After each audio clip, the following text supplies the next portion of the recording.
Okey, Assalamualaikum, salam Jumaat dan salam Malaysia Madani. Okey, saya Dora, moderator anda pada pagi ini akan bersama-sama selama 1 jam untuk mengemudikan sesi taklimat kita. Selamat datang saya ucapkan kepada semua anda yang bersama-sama dengan Pejasa pada pagi ini untuk sesi webinar Running Klinik Pejasa 2023. Pada masa yang sama juga saya ingin mengucapkan tahniah kepada peserta yang telah mendaftar untuk mengikuti Running Klinik Pejasa 2023 di platform Amin ini.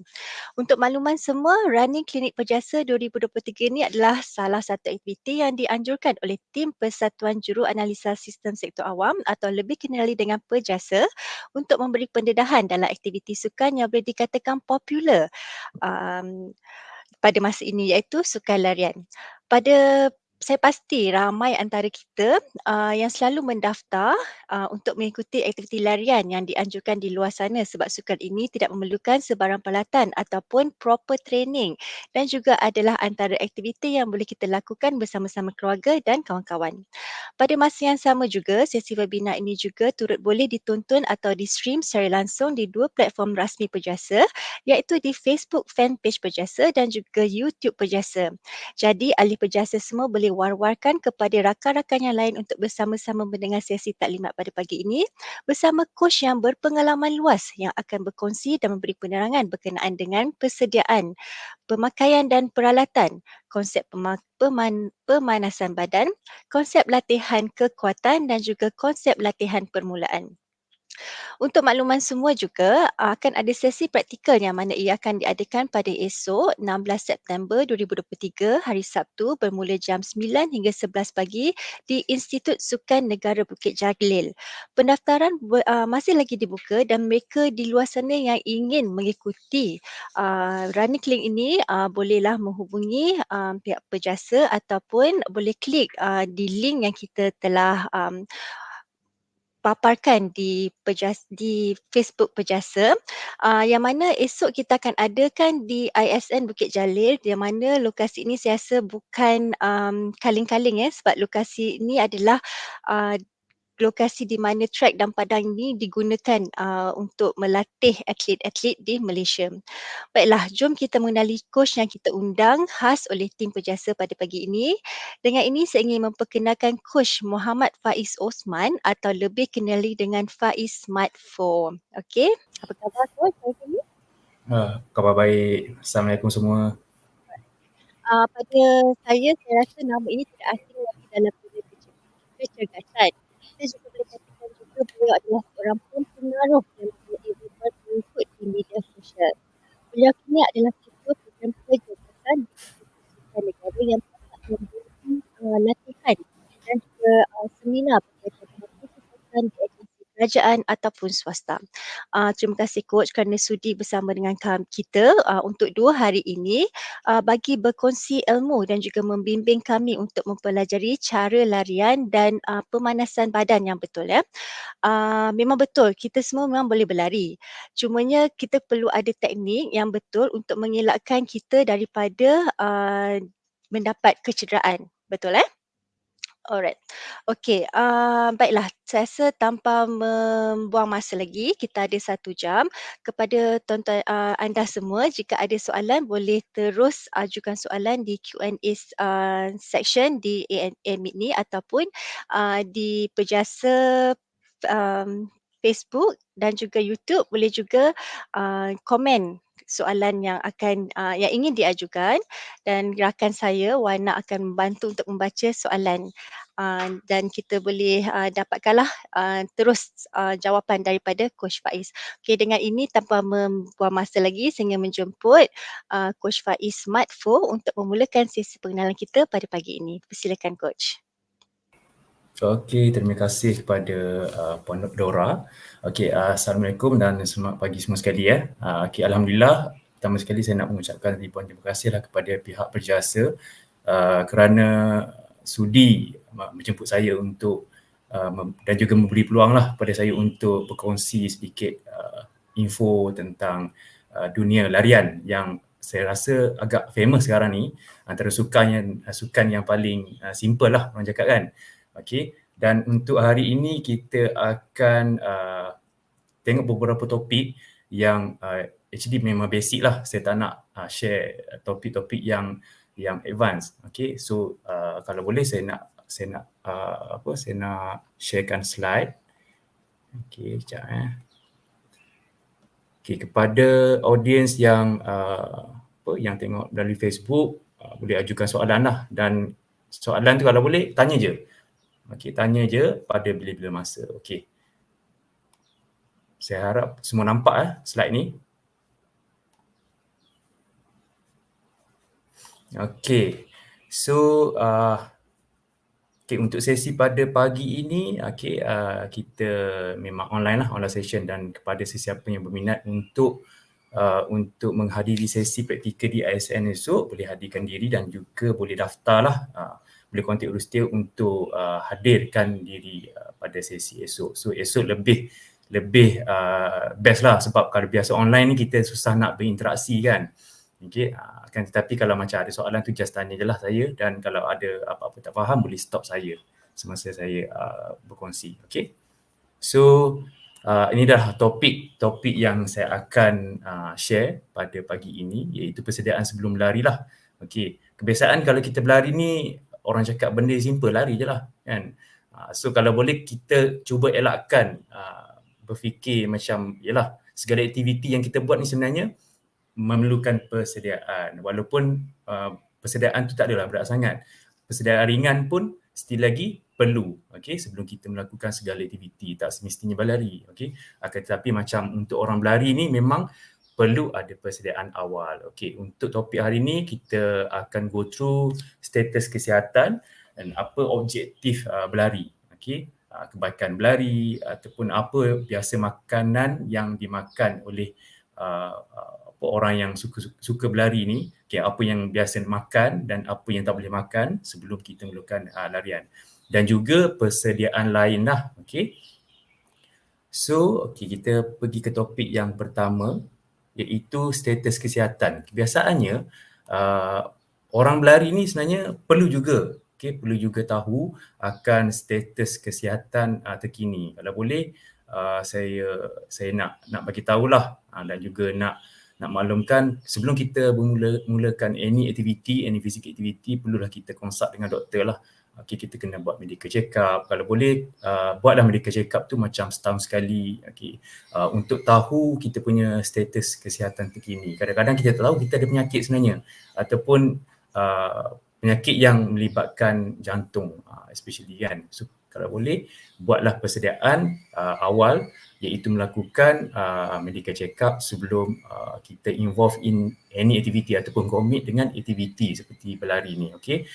So kebiasaannya ada indikator yang kita boleh pakai sebenarnya. Sebelum kita berlari, kita ada je kita boleh buat manual check up, di mana kita boleh ukur kita punya tahap kesihatan ataupun kecergasan dengan melakukan pengukuran kadar nadi rehat, dipanggil resting heart rate. So untuk hari ini saya akan buat sedikit ujian lah untuk korang yang berada dekat rumah, dekat office tu.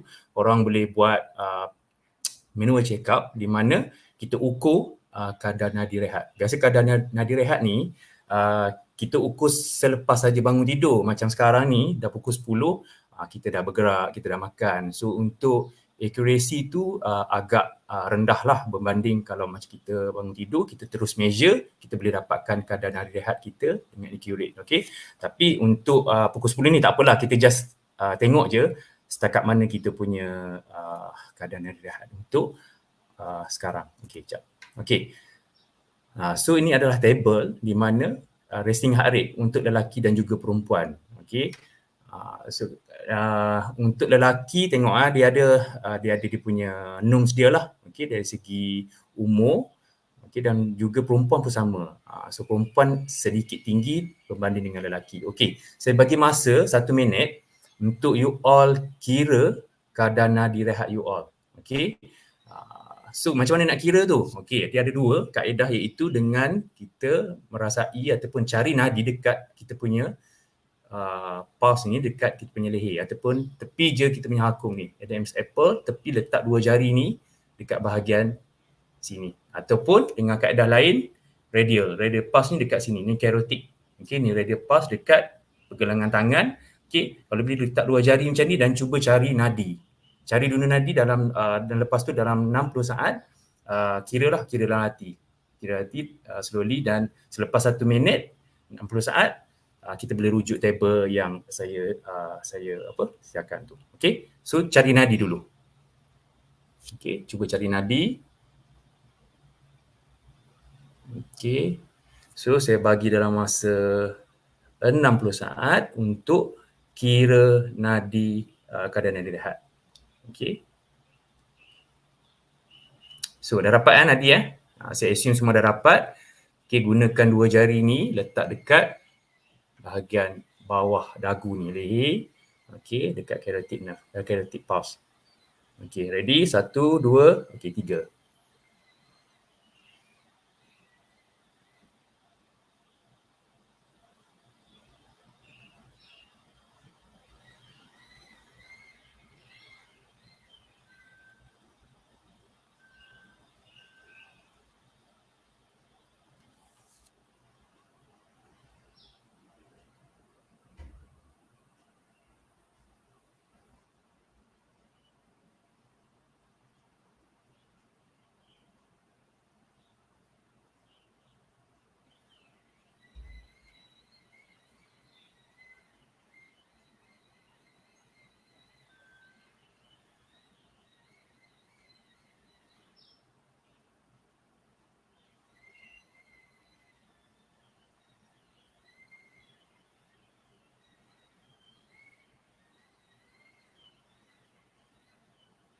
Okey, time. So dah dapat jawapan dah. Okey, untuk 60 saat dan kita boleh refer lah pada chart yang saya share ni. Okey, di mana kalau let's say lah macam saya, umur saya 37. Saya punya keadaan nadi rehat saya adalah 53. So saya berada di sini age 37. Okey, dan 53 adalah di tahap inilah. Maknanya ni adalah keadaan saya punya kadi rehat sekarang. Nada kadi rehat sekarang, resting heart rate. Okey. So ia merujuk kepada kita punya condition badan lah, maknanya jantung kita berupaya untuk bekerja dengan lebih efektif. So kalau biasanya untuk keadaan nadi rehat ataupun resting heart rate ni, kita boleh ukur kita punya tahap fitness. Okey, sekiranya macam you all punya keadaan nadi rehat ataupun resting heart rate ni tinggi dalam masa 60 saat tu tinggi, tiba-tiba dalam 100. Bermaksud upayaan ataupun you all punya kecergasan tu tidak seberapa baik. Kebiasaannya kita boleh rujuk 60 hingga 90 BPM, beat per second. Okey. So kalau macam tinggi sangat 90 ke atas tu bermaksud maknanya kurang fit lah. Okey, untuk fit memang kena melakukan physical activity, kena bersenam dan juga mengamalkan gaya hidup yang sihat. Dan insya-Allah kalau macam kita train konsisten, kita boleh menurunkan kita punya resting heart rate. Kalau macam saya tu untuk tadi pun tak kira rate pun, saya kira macam kira tak kira je tadi. Tapi kalau macam sekarang ni saya boleh tengok, kalau sesiapa ada jam boleh tengok terus ya berapa resting heart rate. Okey. Sebab sekarang kita dah ada teknologi di mana semua smartwatch sekarang ni ada heart rate monitor, dipanggil HRM. Okey. So kalau sekarang dah boleh tengok, kalau ikut saya punya heart rate sekarang ni, saya check. You all pun boleh check sebenarnya dekat jam. Okey, menggunakan jam. Saya punya heart rate sekarang ni pun tinggi je, 106, 107. Mungkin tengah nervous kan. Nak buat sharing. Okey, 106 itu merujuk kepada bukan resting heart rate sebenar lah, sebab resting heart rate ni adalah macam kita bangun tidur dan kita measure selepas saja kita bangun tidur. Untuk pagi tadi saya dah measure memang 55 lah saya punya resting heart rate. Still dalam condition yang baik. Okey. So kalau macam perempuan pun sama, just rujuk kepada table yang saya sediakan ni. Okey, cari age dan tengoklah berapa BPM dalam masa 1 minit. Okey. So tak apa, nanti saya akan share slide ni untuk panduan lah untuk penggunaan. Mungkin esok bangun pagi boleh start measure dan boleh dapatkan data yang betul-betul tepat. Okey. So far ada soalan ke berkenaan dengan resting heart rate? Boleh tak kita ukur nadi tengok jam? Boleh, tak ada masalah. Tapi dia bukan consider as resting lah sekarang ni sebab kita dah bergerak. kita dah buat aktiviti pagi ni kan, kita dah minum air, dan ada juga faktor yang akan mempengaruhi heart rate kita, seperti macam kita consume kafein kan. Kafein menyebabkan heart rate ataupun kita punya pulse tu tinggi sedikit lah, dan juga ada kalau pengambilan ubat-ubat tertentu akan meningkatkan kita punya kadar denyutan jantung. Maknanya banyak faktor yang akan mempengaruhi heart rate. Kenapa RHR wanita lebih tinggi lelaki? Itu biasa. Itu adalah normal sebab perempuan memang kalau dari segi komposisi tubuh badan pun sama. Maknanya orang perempuan punya norms untuk macam lemak badan memang lebih tinggi daripada lelaki. Okay. So memang lelaki lebih orang cakap apa, kalau dari segi komposisi badan untuk lelaki, otot lelaki punya percentage lagi tinggi daripada perempuan. Sebab apa? Sebab lelaki memang kalau ikut dari segi kadar kekuatan tu berbezalah dengan perempuan. Okay. Okay, ada soalan, saya ada diabetes, perlukah saya check dulu sebelum berlari? Yes, kalau boleh dapatkan dulu konsultasi daripada doktor lah. Sebab kalau macam untuk larian yang bukan advance ataupun larian suka-suka fun run, should be okay lah. Akan tetapi kalau bagi saya, dapatkan consultation daripada doktor dulu. Kadang-kadang kita kena check dulu dari segi kita punya persediaan awal. Okay? Sebab apa, takutlah bila dah kita terlibat dengan larian ni, apa-apa boleh berlaku. Okay? Boleh tak resting heart rate juga menunjukkan jantung kita lemah? Ada di mana untuk heart rate ni, ada di mana kes orang tu tak bersukan. Orang tu tak bersukan, tak aktif pun, tapi dia punya kadar nadi rehat dia atau resting heart rate dia rendah. Itu kalau merujuk kepada medical, itu merujuk kepada dia mempunyai sedikit masalah dari segi masalah jantung lah. Okay. Kalau macam ada juga orang tu tak buat apa-apa tapi kadar nadi rehat dia pun resting heart rate dia tinggi. Okay. Dia di mana dia ada dua condition lah. Satu bradycardia, satu tachycardia. Tachycardia ni maknanya resting heart rate dia tinggi. Okay. Dan bradycardia resting heart rate dia rendah. Rendah maknanya dia tak buat apa-apa, dia tak aktif, tapi bila buat measurement tengok rendahnya sampai 40, 50 tapi tak aktif. Okey, ia tak merujuk kepada dia tu fit, akan tetapi merujuk kepada masalah kesihatan. So memang better kena buat pemeriksaan lanjut lah. Okey, sebab ada je macam saya punya klien sebelum ni, dia baru nak start training, dia baru nak berlari, tapi saya ada buat pengukuran resting heart rate lah. Dia punya heart rate dalam 50 lebih je, sedangkan dia tak pernah berlari, dia tak buat apa-apa aktiviti. Saya pun inform dia, suruh dilakukan medical check up, memang ada masalah jantung lah. Okey, itu bradycardia. So memang kita kena alert lah benda ni. Okey, sebab bila kita plan training nanti, ia akan, yalah kalau macam kita tak proper plan, dia akan membahayakan kita punya badan lah, ataupun orang tu punya badan. Okey. Paling bagus resting kat mana? Dia merujuk pada umur lah, umur. Okay, dekat table ni umur, tengok dekat mana. Tapi untuk normal adalah 60 hingga 90 untuk resting heart rate. Maknanya kalau 80 lebih, bangun pagi measure 80 lebih, bermaksud okey lagi lah. Kalau macam untuk table ni lebih detail, lebih spesifik. Sebab dia merujuk kepada fitness level masing-masing. Okay, saya teruskan slide. Okay, objektif. Persediaan masa berlari. Okay, apa objektif kita berlari? Korang nak berlari. Saya pun ada objektif saya, so saya share. Ni adalah saya punya objektif dulu. Okay, saya memang pernah mengalami masalah kegemukan, okay, disebabkan oleh depression pada tahun 2014. So kat situ saya rasa sebab saya ada family, saya pun fikir tak boleh jadi ni, takkan nak sampai bila-bila macam ni. So dia akan membahayakan kesihatan dan dia akan efek saya punya family lah. So pada tahun 2014 tu berat saya pada masa itu 202 kg. Masa tu depression. Ada masalah depression, memang naik mendadak saya punya berat. Sampailah satu masa 2015 saya dah start jogging. Bukan running tau. Jogging dan running ni perkara yang berbeza. Dia merujuk kepada speed yang kita pakai. Macam jogging ni slow je, relax. Okay, saya start dengan jogging dengan saya punya few kawan dekat taman. Dulu 1 km pun dah semput, dah penat. Sebab apa? Sebab memang tak pernah berlari kan, jarang berlari, memang tak pernah berlari, baru start memang 1 km pun dah agak memang rasa macam sukar lah. Akan tetapi benda tu menjadi satu habit. bila kita buat benda yang kita mampu buat setiap hari, dia membentuk satu habit. So saya start dengan dulu saya tak rasa 1 km. Dulu saya buat larian ni satu loop dekat TTDI tu bersamaan dengan tak sampai 1 km. Itu pun jalan dan juga jogging. Dia campur jalan jogging. Okey, sampailah satu masa saya berjaya memupuk habit, menjadikan larian tu sebagai habit, dan pada tahun 2019 saya punya berat sebenarnya dah turun below 80 kg. Dan benda tu berterusan, larian ni berterusan menjadikan saya kekal aktif. Dan orang cakap apa, bonus sebenarnya kurus tu. Saya tak aim pun nak kurus, saya nak aim nak sihat je.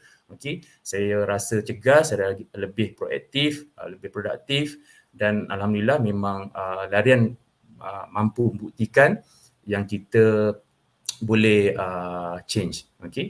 Change dari segi healthy lifestyle lah. Bukan larian tu menguruskan badan, tak, tapi disebabkan oleh larian tu dia menjadikan saya punya gaya hidup tu lebih baik. So sampailah 2022 tahun lepas saya pernah achieve 73 kg. Dan sekarang dalam 75, saya dah average saya punya weight dalam 75, 77 macam itulah paling tinggi pun. Dan untuk larian pula dari 1 kilometer saya start dulu pada tahun 2015 sampailah dia menjadi satu minat yang cukup mendalam. Sebab larian ni benda simple, betul cakap MC dia, moderator dia kan. Larian ni sangat simple, kita hanya memerlukan kasut dan memerlukan sedikit aksesori. Dulu saya start pun tak ada pun pakai jam apa semua. Lari bawa badan macam tu, bawa handphone dulu untuk ukur jarak.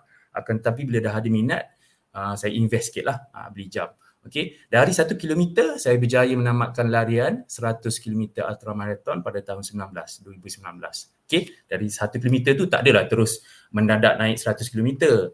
1 kilometer saya rasa macam fitness saya dah improve.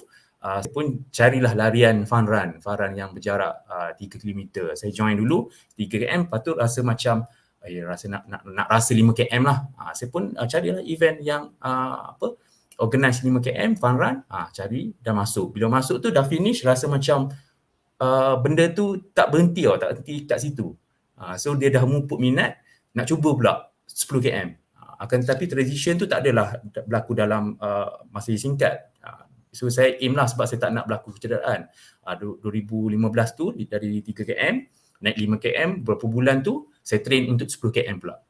10 km, lepas tu dah finish, dah dapat medal, dah dapat finisher T apa semua, rasa seronok tau. Dia rasa seronok, rasa satisfaction yang susah lah nak gambarkan. Kalau runner dia akan tahu rasa macam mana. Dan dari 10 km tu saya upgrade jadi 21 km, iaitu half marathon. Dan saya tak berhenti kat situ, saya upgrade lagi full marathon sampai dah satu tahap, dah buat 42 km, dah achieve 42 km, dah finish, rasa nak join ultra pula. Buat 50 km, 84 km, sampai dah satu tahap, saya stop dekat 100 km ultra marathon. Dah dapat rasa lah macam mana berlari 100 km tu. So itulah saya punya pencapaian dari segi jarak dan dari segi perubahan saya punya lifestyle lah. Dari seorang yang ada masalah obesity sampailah satu tahap saya rasa diri saya sendiri saya rasa sangat fit, dan saya rasa bila saya tak berlari dalam satu hari tu dia macam serba tak kena tau. Jadi saya cari juga masa macam mana kalau miss pagi tak boleh lari, saya akan cari masa tengah hari lari kat gym ataupun petang. Waktu petang tu saya akan berlari juga, at least dalam 30 minit. So ada soalan ke so far?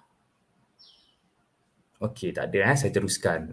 Mungkin ada daripada audience kan pernah berjaya menurunkan berat. Saya percaya ramai sebenarnya di kalangan kawan-kawan saya berjaya menurunkan berat badan dari aktiviti larian saja. Maknanya dia start lari, dia dah start lari konsisten, dah start train, makan macam biasa. Tapi sebabkan oleh kalori yang kita pakai, kita guna tu, dia dah melebihi apa keperluan badan kita. Jadi dia akan mewujudkan kalori defisit lah. Jadi senang untuk kita manage kita punya berat badan dan juga untuk turunkan berat badan dengan cara selamat dan berkesan lah. So kita ke slide seterusnya. Apa kebaikan berlari? Kalau tengok sini banyak sebenarnya, banyak lagi ni, ada 6. So salah satunya macam saya share tadi, iaitu kebaikan berlari adalah sangat efisien ataupun boleh dikatakan efisien bagi setengah individu untuk menurunkan berat badan. Okey. Dan selain daripada itu, berlari ni mampu meningkatkan kesihatan mental, okey, dan juga menguatkan paru-paru, okey, menguatkan tulang dan sendi. Dan sebenarnya dia bukan dari segi kita nampak fizikal je sebenarnya, tapi yang banyak adalah dalaman kita, okey. Dan juga ikut research, kebaikan berlari ni dia mampu memanjangkan usia. Okey, disebabkan apa? Sebab kalau ikut kajian, jangka hidup warga emas yang berjoging dengan kerap adalah lebih panjang daripada warga emas ataupun orang yang tak aktif ni hidup. Maknanya jangka hayat. Tu wallahu alam lah, memang ajar maut di tangan Tuhan kan, tapi kita mampu untuk berikhtiar dan berusaha untuk menjadikan diri kita lebih baiklah. Okey. Dan juga kalau ikutkan ramai ataupun rata-rata fakta di luar sana cakap, alamak, kalau jogging sakit lutut, injet lutut. Kalau boleh kita cuba untuk sebarkan maklumat yang betul, info yang betul. Okey, banyak khabar angin memang cakap memudaratkan kesihatan lutut sendi. Sebenarnya benda tu tak benar. Okey, orang yang aktif berlari ni lebih sukar untuk diserang osteoarthritis. Okey, disebabkan oleh orang berlari, dia akan kita akan train kita punya sendi-sendi otot. Okey, dan at the same time kita akan turunkan berat. So bila berat dah turun, sendi dah kuat, what happen? Memang akan menguatkan lagi lah kita punya tulang ataupun kita punya lutut. Okey. Tapi ramai yang cakap, alamak, lari apa nanti sakit lutut.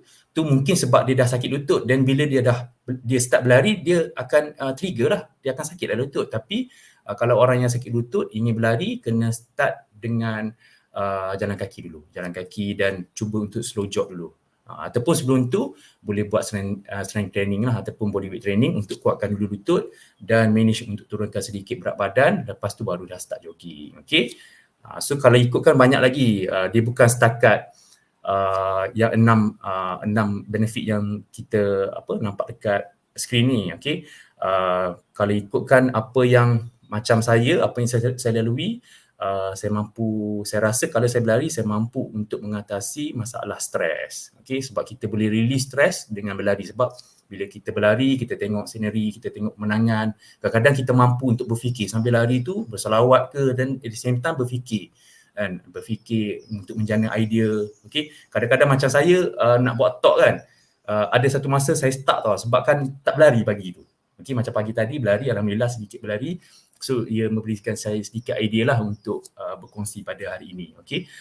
Dan kalau ikutkan berlari ni mampu untuk membuatkan kita tidur lebih lena, sebab bila kita melakukan physical activity, dia bagus untuk jantung, bagus untuk badan, bagus untuk peredaran darah. Okay, dia bantu untuk kita tidur lebih nyenyak lah, dan kita akan dapat deep sleep tu sekurang-kurangnya dalam 1 jam, 2 jam pun dah cukup untuk badan kita repair ataupun badan kita restore untuk the next day. Maknanya bersedia untuk aktiviti seterusnya lah. Okay. So recovery tu penting lah bila kita buat physical activity ni. Okay. Adakah benar waktu berlari awal pagi lebih baik dari berlari waktu petang atau malam? Dia bergantung kepada tujuan. Let's say kalau macam tujuan berlari ni, objektif kita untuk mengurangkan berat badan, yes, waktu pagi adalah bertepatan. Maknanya tepat. Sebab apa? Sebab kita dalam tempoh defisit kalori ataupun dalam tempoh kalori yang tak ada. Maknanya kita jarang orang bangun pagi makan nasi terus, tak ada. So biasanya orang bangun pagi dia akan minum dan dia akan boleh start berlari. Okay, sebab apa? Sebab waktu petang dia akan mengganggu sedikit. Dia depends pada pukul berapa kita makan. Kadang-kadang petang ni ada tea time, ada kena makan kuih apa semua. Bila nak dari petang, dia akan mengganggu lah sebab perut kita ada makanan yang masih diproses. Kalau waktu pagi, perut kita masih lagi kosong. So bila berlari waktu pagi ni, kalau untuk menurunkan berat, baguslah. Tapi kalau untuk performance, prestasi, kebiasaannya akan dilakukan pada waktu petang atau malam. Sebab apa? Sebab kita full of energy. Kita dah makan tengah hari, so energy kita tu akan simpan dan kita akan guna all out pada waktu malam.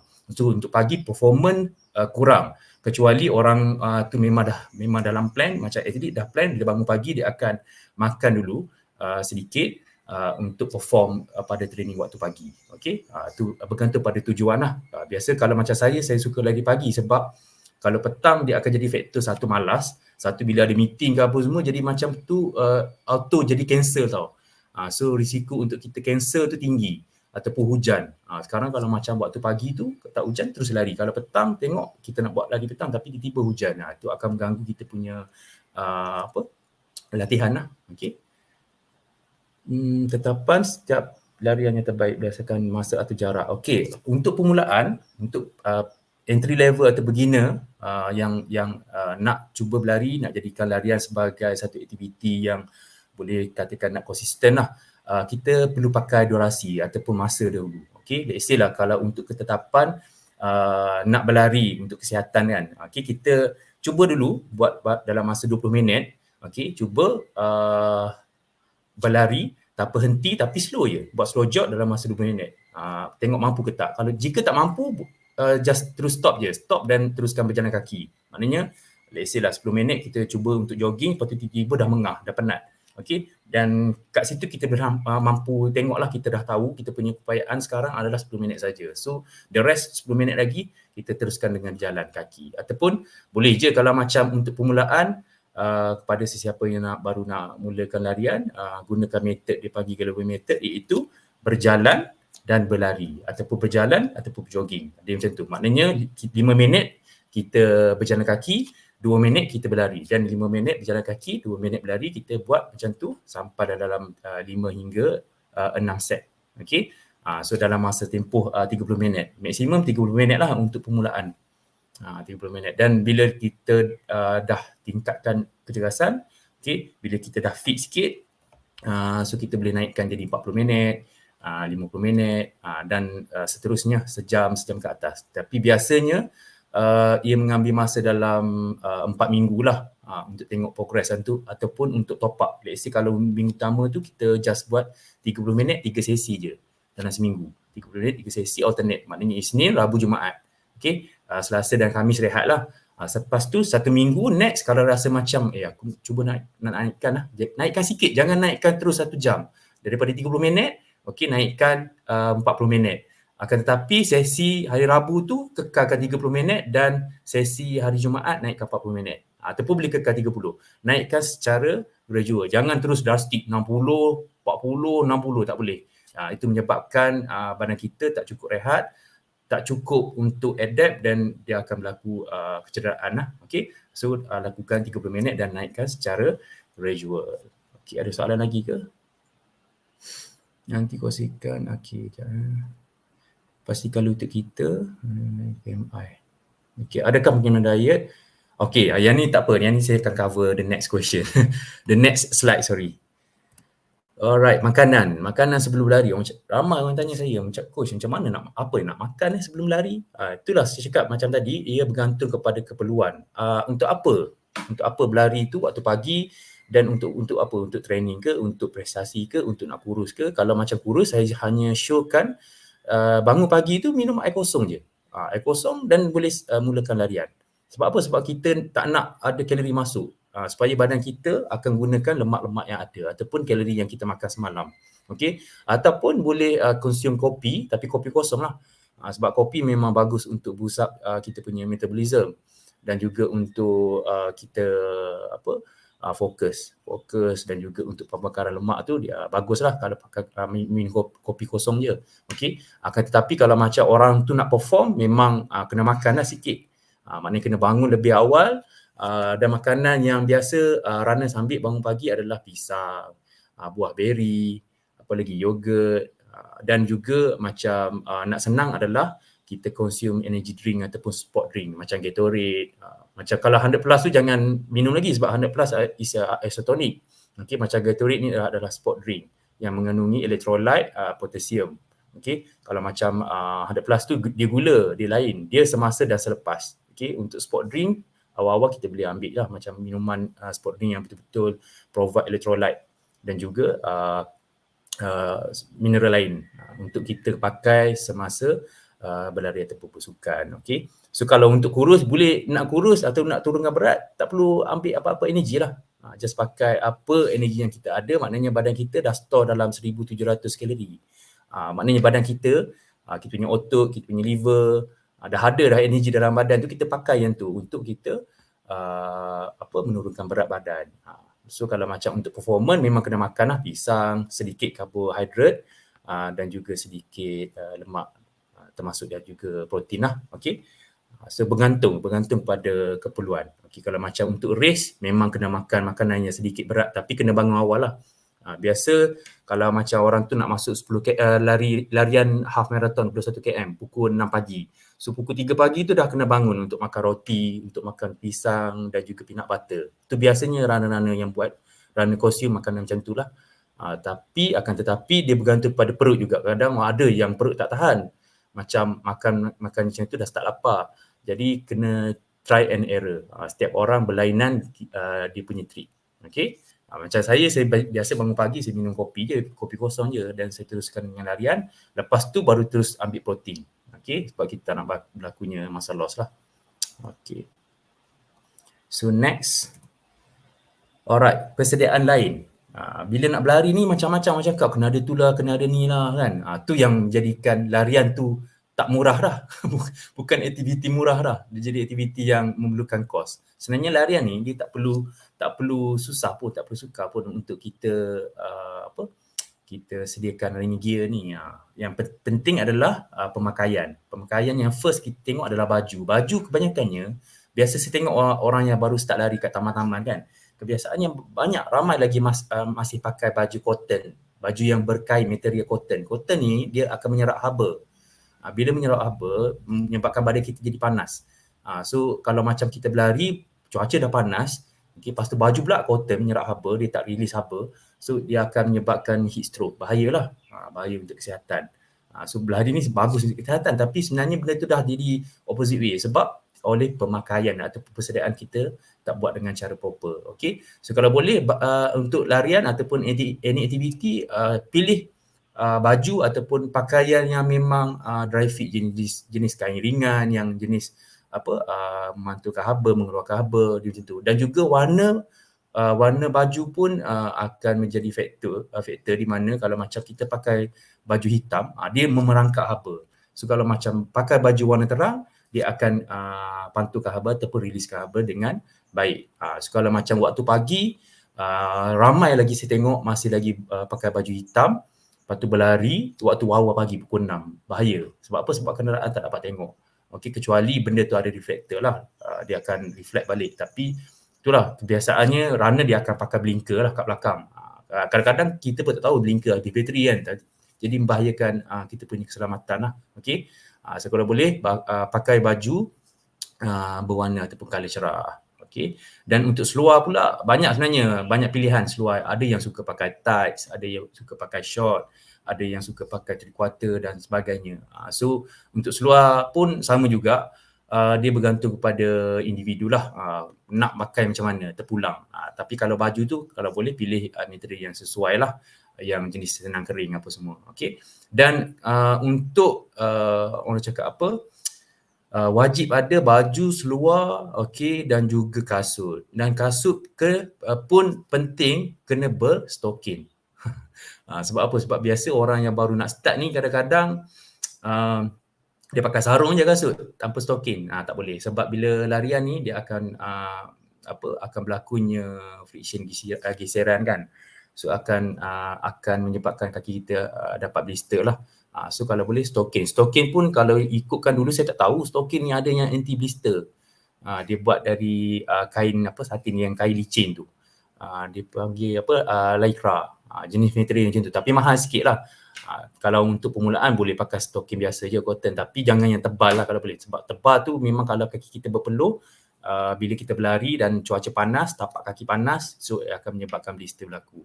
Pilih stokin yang sederhana ataupun nipis sikit, ataupun kalau nak yang berkualiti boleh pergi beli dekat Decathlon. Decathlon ni banyak yang murah-murah tapi sebenarnya kualiti dia bagus. Dia murah je.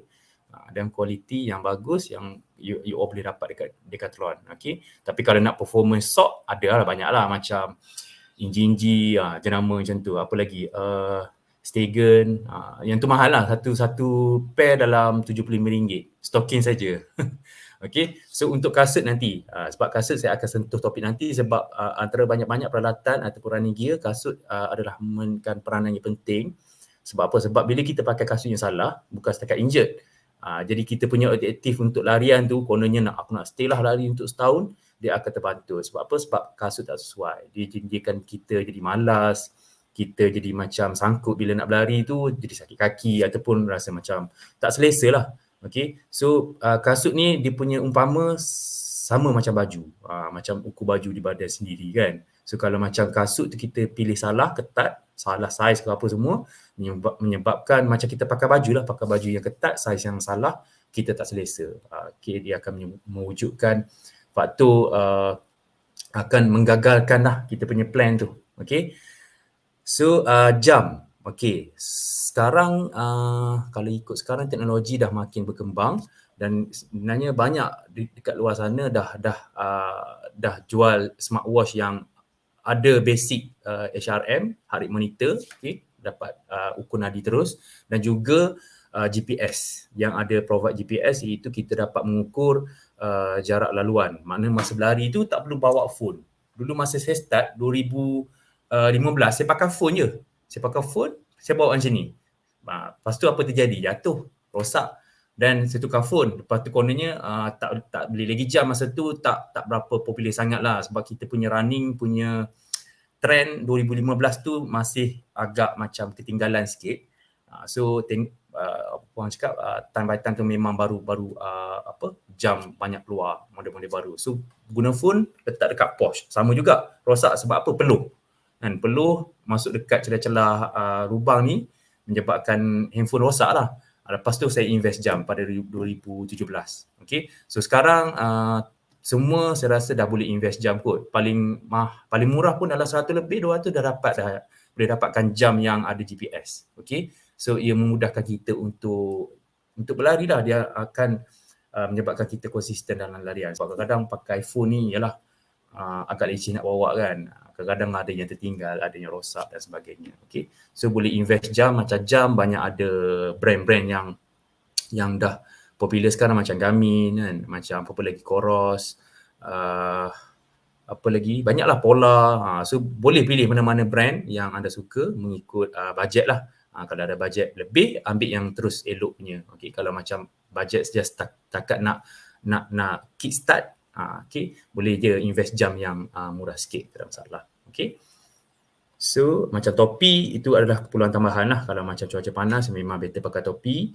Okay, saya pakai stocking yang tight tu beli kat Mr. DIY. Boleh je, tapi kadang-kadang macam kalau stocking terlampau murah takut kualitinya tak elok. Kalau macam kita berlari untuk 30 minit ke bawah, okey. Tapi dia akan efek bila berlari lebih daripada 30 minit ke atas. Sebab memang ikut kajian badan kita nak release badan kita bila melakukan physical activity 30 minit ke atas tu dia dah lain dah.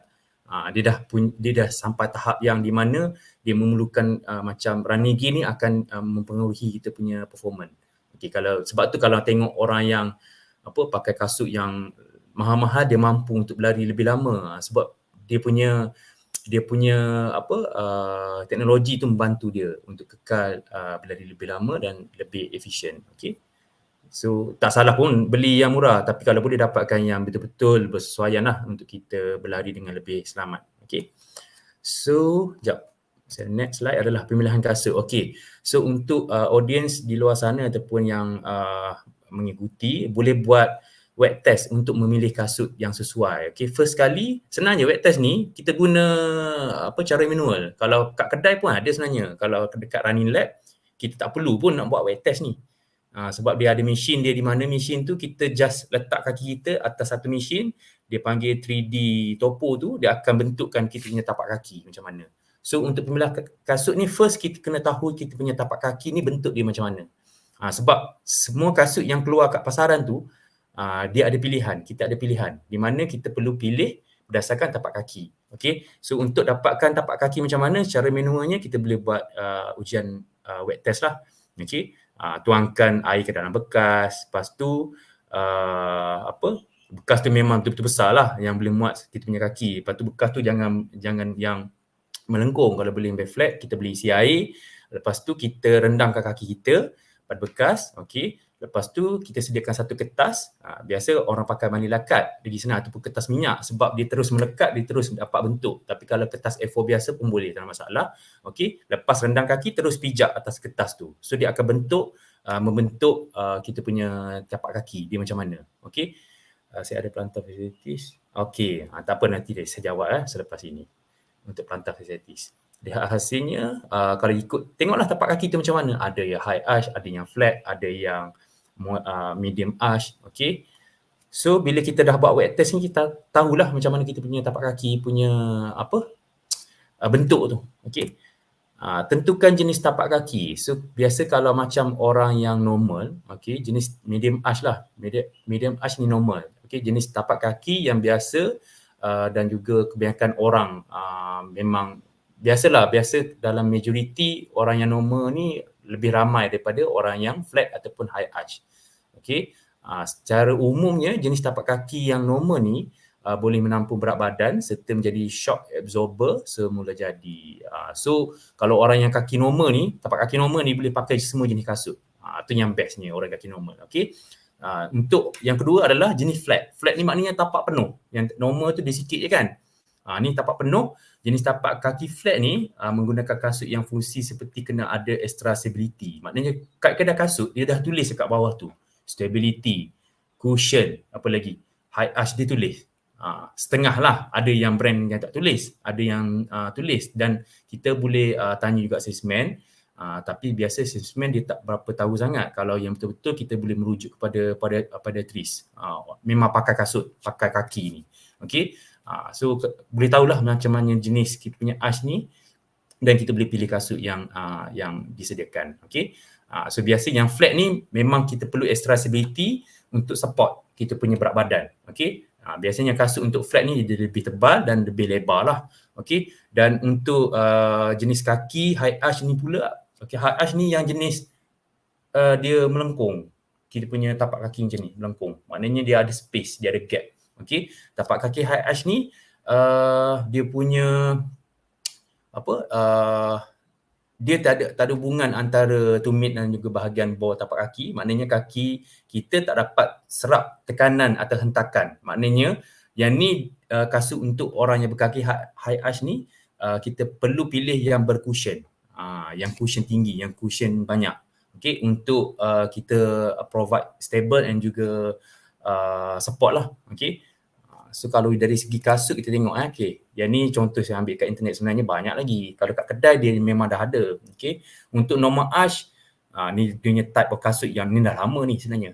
Tapi yang sekarang ni banyak lagi pilihan. Untuk flat, dia macam flat punya kasut. Untuk high arch, ada jenis high arch punya kasut macam brand Asics paling banyak yang provide high arch. Okay. Asics brand. Okay, kalau macam untuk brand yang saya pakai sekarang ni Puma dia banyak neutral. Akan tetapi bila kita dah pilih kasut tu berdasarkan kita punya jenis tapak, sebenarnya lepas tu the next level adalah cara kita berlari pula. Dia panggil gait. Okay. So, sekejap saya stop kat sini. Tengok ada soalan tak. Okay, tak ada soalan setakat ni yang tanya tadi. Sekejap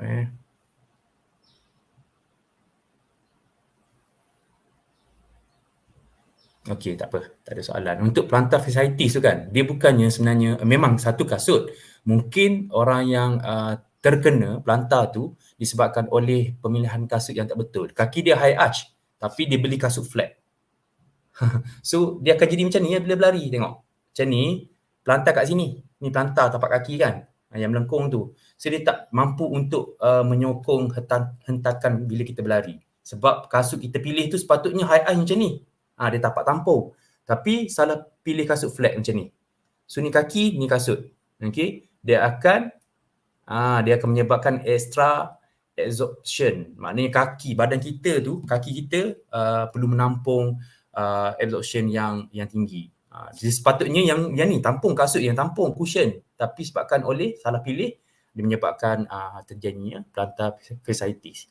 Okay. Dan kalau let's say lah orang tu cakap, saya dah beli high arch punya kasut tapi still lagi dapat plantar. Itu lebih kepada overuse lah. Maknanya training tak ada recovery yang cukup, tak ada conditioning, tak ada buat apa-apa yang boleh menguatkan kita punya tapak kaki tu. Okey. Kalau kaki kita normal tapi pakai kasut yang ada cushion, boleh ke? Boleh. Normal tak ada masalah. Boleh je pilih mana kasut. Kita kena sarung dulu. Okey. Dan untuk tips, kalau nak beli kasut kena pergi waktu tengah hari petang. Jangan pergi waktu pagi ataupun malam. Sebab apa? Sebab tengah hari badan kita dah kira optimal. Maknanya kita dah makan, kita dah minum, kaki kita dah mengembang. Okey, kalau kita pergi waktu malam, saya takut dikhawatiri kaki kita dah mengecut sebab kita dah tak ada macam berada dalam optimal state lah. Kalau pagi pun sama. Kadang-kadang kita sarung kasut, sarung stokis, sarung kasut, waktu pagi kita rasa macam loose kadang-kadang kan. Dan bila tengah hari, tiba-tiba macam ketat pula. Sebenarnya sebabkan oleh kita dah ada penyerapan makanan. Maknanya kita dah makan. So kaki kita mengembang lah. So kalau boleh nak beli kasut, pergi beli pada waktu tengah hari onwards. Okay. Boleh ke pakai kasut yang ada carbon plate untuk daily training? Boleh, tak ada masalah. Tetapi mengikut kajian, untuk carbon plate ni dia membantu kita dari segi dipanggil, saya lupa dah dia punya ni, dari segi propulsion. Maknanya ni, dia ada macam extra spring. Untuk kasut carbon plate ni, yang tak bagusnya kalau saya tengok kajian tapi dia punya result tak signifikan lagi lah. Kita sepatutnya berlari, kita latih kita punya calf. Kan? Tapi kasut carbon plate ni dia keras. Dia dah ada dia punya dia punya plate kat bawah tu menyebabkan bila kita berlari kita terus ke depan. Kita terus propulsion ke depan menyebabkan kita tak train kita punya calf. Sebab dia dah skip kat situ. Sebab biasa kasut carbon plate ni dia akan wujudkan kita boleh berlari dengan pantas lah. Kalau kita pakai pun kita rasa macam nak terus ke depan sebab dia keras. Kan? Sebab carbon plate tu dia memang melengkung macam ni dan dia keras. Dia tak boleh lentur macam kasut cushion biasa. So biasanya kalau kasut carbon plate ni kita jarang pakai kita punya calf. Disebabkan oleh kita nak cepat untuk move forward. Dia macam tu. Okay? Kalau nak pakai untuk training tak ada masalah. Daily training tak ada masalah. Cuma ada juga kesan efek dia lebih kepada macam kita suppose untuk train kita punya calf, kita punya kaki dengan normal shoes kan. Untuk carbon plate tu untuk racing saja sesuai lah. Tapi sekarang ni pun dah boleh dapat kasut carbon plate kat pasaran dengan mudah dan juga murah. Okey je nak pakai untuk daily. Tak ada masalah. Okay, tapi kalau nak betul-betul train kita punya calf, pakai kasut biasa, cushion biasa je. Okay. So saya ke next slide. Okay, kenali jenis kasut sukan. Okay, kebiasaan ni orang yang baru nak start berlari, saya tengok kat taman ada yang berlari guna futsal shoes, ada yang pakai sneaker. Dia tak ada masalah, boleh, tapi dia akan menyebabkan kecederaan berlaku lah sebab aktiviti kasut yang kita pakai tu tak sesuai dengan aktiviti yang kita buat. Okay, sebab running shoes ni memang dia ada padding dah. Dia ada design dia yang membantu kita untuk support badan kita bila kita melakukan larian. Okay. So kalau macam kita pakai kasut court, kasut tenis ke apa semua, dia untuk pergerakan tenis. Sebab biasa kasut court ni dia lebih kepada agility. Dia ada grip kat tepi kan, sebab senang untuk kita stop kan. So bila kita melakukan larian dia tak selesa lah, tak sesuai. Boleh pakai tapi dia menyebabkan badan kita betul-betul tak optimal ataupun kurang selesa lah. Okay. Dan kalau boleh pilihlah kasut yang betul-betul sesuai. Kalau macam running ni pula, running ada banyak. Running ada trail running ni maknanya kita bukan guna road semata-mata, maknanya guna tanah, guna pasir, guna air apa semua. Biasa kasut kita kena pilih adalah lebih kepada trail. Trail ni dia punya kasut ada gigi-gigi kat bawah sikit. Sebab dia nak mencengkam tanah. Biasa kalau kasut sukan biasa, kasut running biasa dia akan licin. So trail shoes ni dia different. Okay. So kalau macam untuk cross training ataupun strength punya shoes lain, dia punya tapak tu dia lebih lebar sebab dia nak wujudkan balancing dan juga support. Okay. Untuk futsal lain, futsal pula getah kat bawah. Okay, getah sepenuhnya dan dia flat. Jarang kasut futsal yang ada arch. Okay. Kasut bola ada stud. Okay, apa lagi? Kalau macam untuk track pula dia ada spike. Okay. Untuk berlari memang kena pilih running shoes lah kalau boleh. Okay. Untuk orang di luar sana baru nak start lari, invest lah sedikit duit untuk keselesaan dan juga kesihatan keselamatan. Sebab kadang-kadang kita lari salah kasut ni ialah bahaya juga kan. Kita sebenarnya ialah nak sihat tapi terjadinya sebaliknya. Okey. So, okey, ini adalah gate larian. Sebenarnya kalau ikut individu semula jadilah, sebenarnya kita dah ada gate larian kita yang memang kita pakai sejak kecil lagi. Sejak kita lahir, kita dah start berlari, kat situlah wujudnya gate larian kita. Okey. So ini adalah gambaran ilustrasi kaki kanan di mana kalau ikut first gate adalah orang tu berlari, dia menggunakan luar tapak. Maknanya kaki dia landing macam ni. Okey, di sini ada supinator lah. Ni pronator. Ni dalam, ni dalam. Maknanya nanti saya tunjuk video lebih jelas lah. Okey, untuk orang yang regular ataupun normal, dia tapak, dia akan berlari menggunakan ball of foot tapak. Betul-betul tapak, dia landing kat tapak. Dia tak pakai kiri, dia tak pakai kanan macam ni. So yang normal ni baguslah. So untuk yang macam supinator ni, dia menggunakan luar. So biasaannya kita boleh check dekat kasut kita. Kalau macam you all dah lama berlari, pergi ambil kasut yang kita selalu pakai tu, tengok tapak kat mana house. Okey. Dan bila kita dah tahu benda tu, apa yang kita boleh buat. Kalau macam benda tu kita tengok, alamak, kita house sebelah kanan, sebelah luar lah, maknanya kita lebih kepada under pronation. So kalau tak ada apa-apa berlaku, tak ada injury, maknanya okey lah, boleh teruskan, maknanya kasut tu sesuai. Tapi let's say kalau macam kita check tapak house dekat tepi ni, tiba-tiba dalam masa beberapa bulan kita berlari sakit kaki, kiri sakit, kita punya tulang belakang dekat shin sakit, maknanya kasut tu tak sesuai ataupun kita boleh beli padding dalam. So kena jumpa pakar untuk tambah padding dalam untuk support kita punya cara berlari. Okay, so saya tunjukkan satu video. Okay, sekejap. Bukan video ni, ada video gate tu. Sekejap sorry. Okay, video tu tak dapat saya nak play. Okay, tak apa. Kalau macam untuk gate larian ni, saya akan cover pada kelas fizikal esok. So siapa yang nak tahu macam mana gate dia, cara dia berlari dan nak betulkan, boleh, tapi ada syaratnya. Bila nak betulkan, maknanya kita kena ubah dari awal. Okay. Sebab kalau ada orang yang jenis berlari tapi still lagi dapat injury, maknanya something wrong dengan dia punya gate. Maknanya cara dia berlari tu menyebabkan dia injured. Okay, dia dah pakai kasut yang betul, dah sesuai, tapi still lagi injured. Maknanya cara berlari tu kena ubah.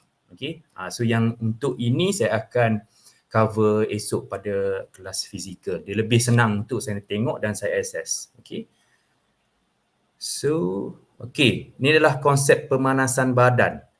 Kebiasaannya orang nak buat aktiviti terus je berlari. Okey, terus je berlari. Kalau boleh apa-apa aktiviti yang kita nak buat, sukan yang kita buat, perlu ada warm up ataupun pemanasan badan. Dia tak kira lah kita buat dengan cara statik ke, dinamik ke, nak tak nak memang kena buat untuk mengelakkan injury. Okey. Kebiasaannya orang dia macam orang yang selalu pergi join larian, join event kan. Dia tak sabar-sabar. Datang je terus ke starting line. Tapi lupa warm up. Lama aku tak warm up. Memang akan menyebabkan kecederaan sebab badan kita tengah stiff lagi, bangun tidur kan. Tengah stiff lagi dan kita tak ada proper circulation. Maknanya darah tak mengalir betul dekat bawah kaki. So menyebabkan bila kita berlari terus full swing, terus race pace, dia menyebabkan tak bersedia, menyebabkan injury lah. Okay. So ini adalah konsep pemanasan badan yang boleh dibuat. Biasa orang buat, runner buat, tapi dia ada je konsep macam dynamic stretch ataupun warm up yang lebih simple. Tapi biasa runner akan buat macam ni lah. Saya akan tunjuk dulu video, you all tengok. Okay. Biasa macam ada arm swing, ada macam jumping sedikit, macam ni. Okay, ni lebih kepada drills lah. Okay, ni high knees drill. Okay, kalau dia ikut kemampuan, dia tak perlu buat laju. Dia asalkan ada pergerakan yang akan membantu proses pengaliran darah ke seluruh badan ataupun otot-otot badan kita. Ni butt kick. Okay, untuk berlari dia tak perlu advance sangat pun. Okay, ni straight leg bounce. Okay, ni split squat. Okay, ini adalah idea. Dia tak perlu buat semua. Buat yang macam necessary je. Tapi yang untuk video ni dia cover semualah. Biasa macam ni atlet akan buat macam ni. Sebab atlet memang dia betul-betul full swing ataupun betul-betul perform dalam latihan. Sebab kalau dalam race memang kena buat macam ni lah. Untuk jogging pagi-pagi yang tak perlulah. Just setakat kita jalan kaki dulu dan lakukan stretching dan boleh mulakan aktiviti larian. Okay. Macam ni skip. So kepada sesiapa yang berminat nak join esok, kita akan buat dah ni esok semua. Tapi yang mudah lah, dan saya akan ajar macam mana cara buat cara dengan betul lah. Okay, dan apply semasa nak berlari. Okay, skip. Yang ni kebiasaan yang kalau macam permulaan agak sukar sebab dia involve coordination. Tapi lama-lama kita praktis, insyaAllah kita mampu buat lah, semua orang mampu buat. Okay, ni adalah pergerakan dinamik. Ni semua dinamik. Dinamik maknanya pergerakan yang besar berlaku bukan stationary, bukan secara pegun. Dia bergerak. Okay. So untuk esok saya akan cover static stretching, okay, dan juga dynamic stretch dan juga warm up. Okay, macam mana kita boleh sediakan badan kita sebelum kita melakukan aktiviti ataupun larian. Okay. Jadi the next adalah, okay, ni adalah teknik dan juga posture badan. Okay, dari head to toe lah. So untuk berlari ni kadang-kadang orang cakap perlu ke nak ikut form ataupun ikut posture yang elok. Dia sebenarnya berlari ni dia tak ada indikator yang kena ikut 100% sebab bila kita berlari kita dah selesa dengan keadaan kita berlari daripada kecil lagi. Jadi kalau let's say kita berlari dengan kalau macam tak ada arm swing, straight je badan tapi kita mampu perform, tak ada injury, so tu adalah kita punya optimal running form. Tak perlu nak ubah. Tapi kalau macam kita tak ada orang cakap apa, peningkatan dari segi prestasi, kena ubah lah. Sebab kita dah start kat situ. Mungkin berlari tapi badan tegak je, keras. Cuma laju sebab kaki dia gerak laju, tetapi kalau macam sama level daripada awal, daripada tahun ke tahun tak ada improvement. Maknanya kena ubah dari segi larian. Maknanya lebih bila kita ubah gate yang lebih betul, dia akan mewujudkan running ekonomi ataupun kurang injury lah. Okay. Sebab tu running posture ni penting. Dia ada dia punya kaedah tetapi dia bergantung kepada individu. So preference lah. Setiap orang ada preference tersendiri. Dari segi kita punya teknik macam ni lah. Macam kepala kena, bila berlari kena tengok 100 meter ke depan. Dia tak boleh tunduk. Bila tunduk dia menyebabkan oksigen susah nak masuk sebab dia ada barrier. Macam ni dia pergi macam ni dan dia naik ke atas. Tapi kalau kita tengok depan macam ni, straight je oksigen masuk. Okay. So kita punya leher pun tak sakit. Bila kita tunduk jogging macam ni, leher sakit. Bila kita tengok depan, okay, sedikit chest up, dia akan bantu postur badan kita. Belakang pun kurang sakit. Okay. Dan kita dapat oksigen yang cukup. Okay. Untuk tangan pula, bending 90 degree. So esok saya akan cover juga yang ni. Akan buat sorang-sorang lah. Okay. Untuk torso, badan kena lean forward sedikit. Dia macam sedikit je ke depan ni. Badan kita bila berlari dia kena ke depan sikit macam ni. Dia tak boleh tegak. Okay. Untuk lutut pula kena drive forward. Kebanyakan orang berlari jarang buat high knees macam warm up tadi. Dia akan drive forward, maknanya membentuk knee tu ke depan. Dia ada teknik ni juga. Dan untuk kaki pula landing macam mana? Mid foot, guna ball of foot. Guna berbola kaki yang kat tengah tu. Okay. So dan untuk esok kita akan cover sedikit cadence lah. Cadence ni maknanya speed per minute. Maknanya kita punya hentakan kaki, okay, dalam masa seminit tu dia ada speed dia lah. Kita akan cover kat situ juga sebab apa cadence ni memainkan peranan penting untuk reduce injury. Okay. So kita tengok ada sebarang perbezaan atau mencukupi tak jika sebelum lagi kita tanyakan warm up saja. Okay, bagus soalan ni sebab warm up dan stretching adalah perkara yang berbeza. Okay. Kebiasaannya orang tanya warm up dulu ke stretching dulu. Okey, dia ibarat macam ni. Kita getah, kita letak dalam peti ais dalam freezer satu malam dan kita keluarkan esok pagi, getah tu akan jadi macam mana? Keras kan? Bila kita stretch, getah tu apa akan berlaku? Patah. Okey. Dia sama macam kita punya sendi juga. Maknanya sendi kita tidur, kita bangun kita tidur satu malam dan kita bangun, kita terus stretching boleh tak? Tak boleh. Sebab badan kita tengah keras, tengah stiff. So warm up dulu baru kita apply stretching. Okay. Sebab kalau kita terus stretching tanpa warm up, badan masih stiff, memang kita akan trigger injury lah. Sebab badan tengah stiff lagi, kita paksa juga. So warm up tu dia akan mewujudkan badan kita untuk prepare, maknanya jantung dah start berfungsi untuk pam darah seluruh badan, dan indikator warm up maknanya badan dah start berpeluh kan. Maknanya kita sendiri rasa macam okey dah cukup dah, macam cukup masa dah berpeluh, badan kita dah rasa panas, okey, dan dah boleh start stretching. Okey. So biasa indikator warm up dalam 5 minit tu minimum, 8 minit minimum, 15 minit tu dah kira maksimum. Okey. Kalau macam kita buat lebih daripada 15 minit, dikhawatiri takut kita guna energi yang banyak lah. Kita nak perform kan waktu berlari. Kalau ikutkan nak save energi, tapi kita dah buat warm up sampai sejam. Tak boleh lah macam tu. So 15 minit dah optimal lah untuk warm up. Akan tetapi dia depends pada sukan yang kita ceburi lah. Kalau macam running, 15 minit should be okay dah. Dan kalau biasa tengok, kalau kita pergi event, dia tengok macam elite runner, dia akan running dulu. Dia akan buat dalam few km dulu. Tu dia orang punya style. Sebab yalah kalau elite level ni different. Walaupun 5 km bagi dia tu warm up saja, kita punya level bukan tahap tu lagi. Jadi macam dia orang dah biasa lari 5 km untuk buat warm up, untuk praktis kan ataupun untuk visualize. Maknanya dia dah prepare, badan dia dah prepare belum untuk race pada hari tersebut. Biasanya tu, tapi tak perlu follow pun. 5 km dia orang berapa minit kan, 15 minit. Okay. So ada soalan lagi? Tengok macam ada soalan. Boleh share teknik pernafasan bila berlari? Okey, untuk permulaan teknik pernafasan, permulaan kita pakai 3-3 ratio. Maknanya bila kita berlari, okay, ni tapak kaki kan, kaki kanan, kaki kiri. Okey, 3-3 bermaksud 3 inhale, 3 exhale. Okey.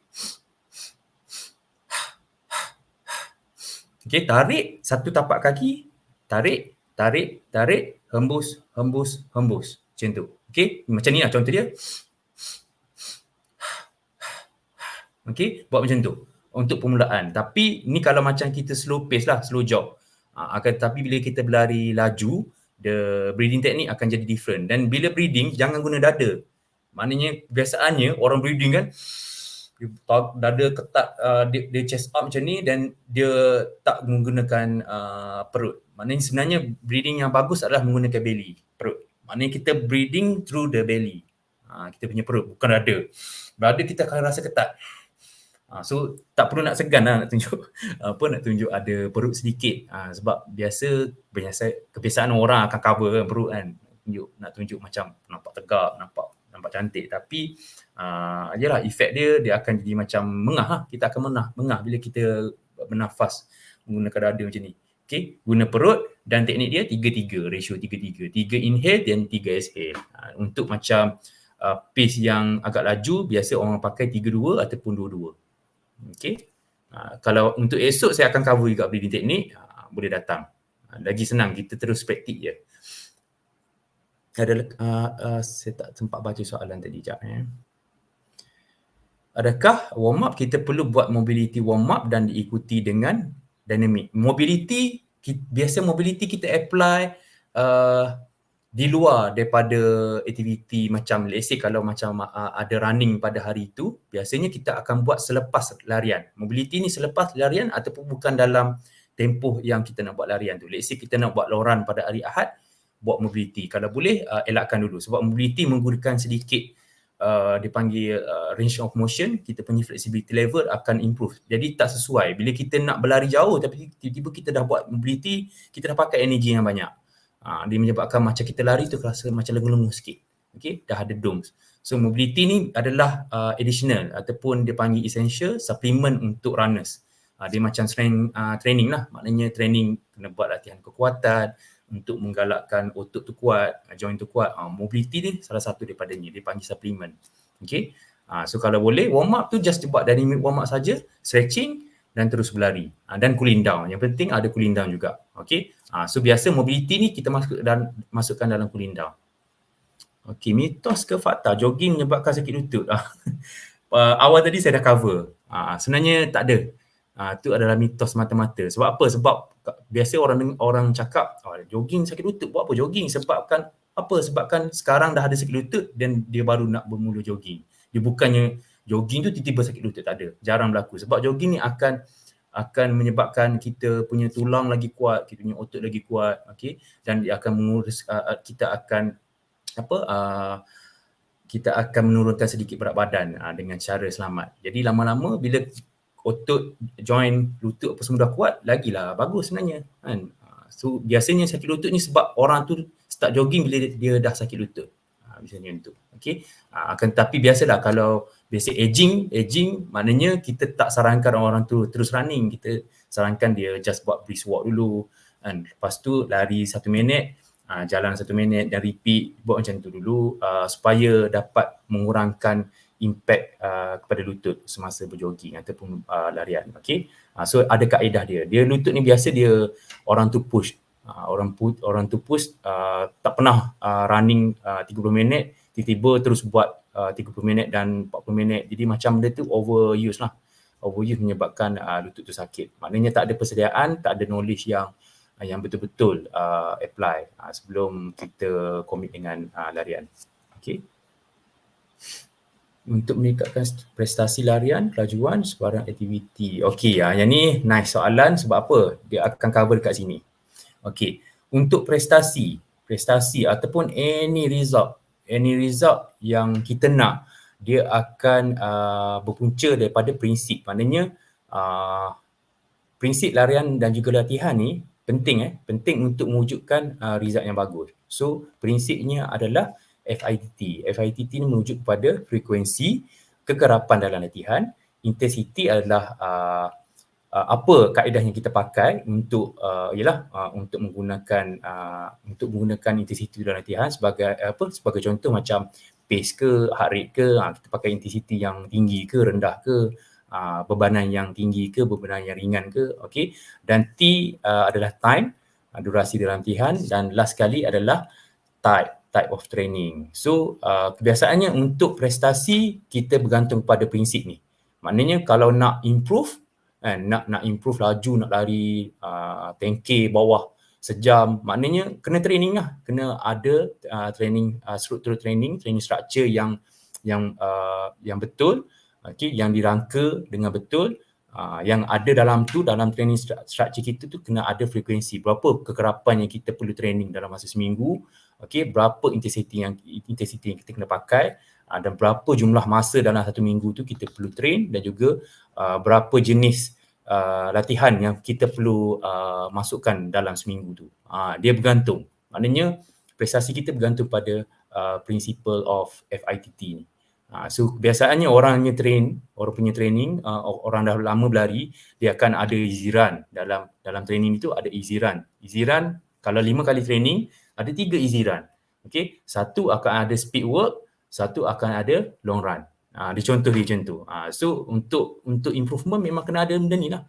So kita dalam 5 kali training tu, easy run sama je. Maknanya kita menggunakan intensity di mana easy run kita guna zone 2. Masa berlari tu tengok jam, heart rate kita 140 BPM. Zone 2, 70 to 80% kan daripada maksimum heart rate. Zone 2 je 3 kali ni untuk 30 minit. Okey. Dan untuk speed work pula kita pakai pace. Kita buat interval, buat tempo, buat interval 400 meter kita pakai pace. Let's say lah 400 meter 2 minit ataupun pace dalam 4 minit per kilometer. Itu adalah intensity dan juga type of training. Okey. Dan untuk long run pula kita pakai apa? Kita pakai time. Time biasa 90 minit long run, 60 minit long run. So semua prinsip FITT ni ada dalam training kita dalam masa seminggu tu. Ia akan mewujudkan improvement lah, insyaAllah. Okay. So memang kena rangka dengan betul. Dia bukan pakai lari lah. So kalau nak nampak improvement susah lah sebab kita tak ada susun atur jadual dengan baik. Okay. So kalau nak betul-betul esok boleh hadir, nanti saya akan ajar susun training macam mana. Berapa lama masa training diperlukan dan persediaan awal kalau kita nak join half marathon yang biasa join 10k run. Okay, bagus soalan tu. Okay, berapa lama? Untuk training 21 km memerlukan sekurang-kurangnya 16 minggu. Okay, 16 minggu bermaksud 4 bulan lah. Ni kalau nak perform. Kalau sekadar macam cakap aku dah lari 10k timing dalam sejam. So kita dah boleh predict sebenarnya kalau untuk 10k 10 km sejam, kebiasaannya untuk 10k dia akan jadi 2 jam setengah ke atas. Kalau tak ada proper plan, proper training. Kita tak boleh macam terus darab 2 je. 10k 60 minit, 21 mesti 2 jam je, tak ada. Sebab kita kena ada proper training untuk menggalakkan jantung kita lebih efektif, okey, kita punya otot endurance kita, otot daya tahan kita meningkat. So biasa sejam lari tu dah push. Bayangkan nak lari lagi sejam ataupun 10 km, 11 km lagi untuk achieve 21 km. Susah. So kalau ikutkan perlu dalam masa at least 14 minggu untuk berlatih betul-betul. Let's say lah kalau 10 km buat sejam, dia nak cuba habiskan jarak 21 tu bawah 2 jam. Memang memerlukan 14 minggu. Tu kalau nak achieve betul-betul bawah 2 jam lah. Tapi kalau macam nak try je, tak masalah. Kebiasaannya saya tengok yang dekat kita punya trend ni ataupun masyarakat kita, biasaannya buat 10 km dan the next tu dia terus register je. 1 bulan terus try buat 21. Memang result dia memang macam tu lah. Kalau tak 2 jam setengah jadi 3 jam macam tu. Okay. So untuk training memerlukan at least 14 minggu. Untuk improvement, nak nampak betul-betul improvement dan juga untuk mengelakkan kecederaan, sebab kita nak bagi otot kita, badan kita betul-betul ready lari 21 km. 21 km tu jauh. Okay, so kena training betul-betul lah. Okay, ada soalan lagi? Alright, okay, kita tengok video ni. Elite antara pelari marathon elite yang berjaya buat bawah 2 jam 10 km, 42 km. Kita tengok cara dia berlari macam mana. Dan kenapa dia boleh buat, macam mana dia buat.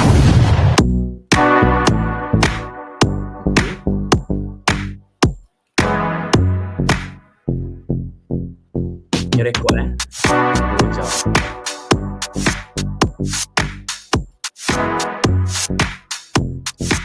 Kita tengok motion movement dia.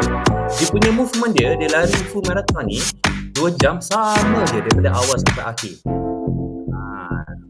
Sebab apa? Sebab proper training. Sama dia tengok. Step dia, semua permukaan kaki dia, cadence dia, semua sama. Ini banding elite runner lah. Memang ni kerja dia. Ni adalah kerja dia bandingkan dengan kita.